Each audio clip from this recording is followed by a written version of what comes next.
नमस्कार। आज हम डिस्कस करेंगे हिमाचल प्रदेश की एक छोटी सी कहानी। ये कहानी जो है ये बैजनाथ के बारे में है और बैजनाथ के बारे में आज आपको बहुत कुछ जानने को भी मिलेगा। इससे पहले भी हम बहुत सारी कहानियाँ डिस्कस कर चुके हैं हिमाचल की छोटी छोटी। अगर आपने वो नहीं सुनी है तो आप उन कहानियों को जो है हमारे चैनल पर सुन सकते हैं। अभी बात करते हैं कि जो कहानी रामायण के साथ जोड़ी जाती है और रावण के साथ जोड़ी जाती है और दशहरे के साथ जोड़ी जाती है, ये बैजनाथ की क्या कहानी है। तो कहा जाता है कि रावण जो कि तीनों लोकों के ऊपर राज करता था, एक बार उसने भगवान शिव को प्रसन्न करने के लिए जो था वो बहुत कठोर तपस्या की। उसने इतनी कठोर तपस्या की कि उसने भगवान शिव को जो था वो प्रसन्न करने के लिए जो था वो अपने 10 सिर जो था वो हवन में काट कर चढ़ा दिए। बारी बारी करके उसने अपने 10 सिर जो था वो हवन में काट कर जो था वो चढ़ा दिए थे। और इसी से भगवान भोलेनाथ जो था वो प्रसन्न हो गए थे उसकी तपस्या से। और उससे भगवान भोले शंकर जब प्रकट हुए तो भगवान भोले शंकर ने सबसे पहले तो उसके 10 के 10 सिर उसे वापस लौटा दिए थे। और भगवान शिव ने उसकी इच्छा पूछी थी कि क्या चाहते हो आप। तो उसने अपनी इच्छा जाहिर करते हुए कहा था कि वो भगवान शिव को जो है वो अपने साथ कैलाश से जो है वो लंका ले जाना चाहता है। तो अब लंका वो भगवान शिव को ले जाना चाहता था, तो भगवान शिव ने उसकी इच्छा पूरी करने के लिए जो था वो क्या किया था, वो एक शिवलिंग का रूप धारण कर लिया था। वो शिवलिंग में परिवर्तित हो गए थे। और उसने कहा था कि भगवान शिव ने जब उसे शिवलिंग का रूप परिवर्तित करके दिया तो भगवान शिव ने एक शर्त रखी थी कि शिवलिंग को कहीं पर भी जो है वो मत रखना।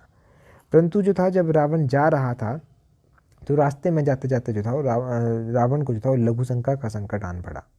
अब लघुशंका उसे जाना था तो वो बैजनाथ के समीप उस टाइम पहुंचा था कैलाश से लंका की ओर जाते जाते। तो बैजनाथ के समीप वो रुका। वहाँ पर जाकर उसने देखा कि एक भोला भाला गडरिया है यहाँ पर, वो अपनी भेड़ें जो है वो चार रहा है। उसने गडरिये को कहा कि शिवलिंग को कुछ देर के लिए पकड़िए और इस शिवलिंग को जो है वो रखना मत नीचे। और वो लघुशंका जो था वो चला गया रावण। देखते ही देखते जब गडरिये ने जो था वो शिवलिंग पकड़ा तो उस गडरिया जो था वो शिवलिंग का भार इतना ज़्यादा था कि उसको ज़्यादा देर तक जो था वो नहीं पकड़ पाया और अंत में उसे जो था शिवलिंग जमीन पर रखना पड़ा। जब रावण थोड़ी देर बाद वापस लौट कर आया तो उसने देखा कि गडरिये ने जो था वो शिवलिंग जमीन पर रख दिया है।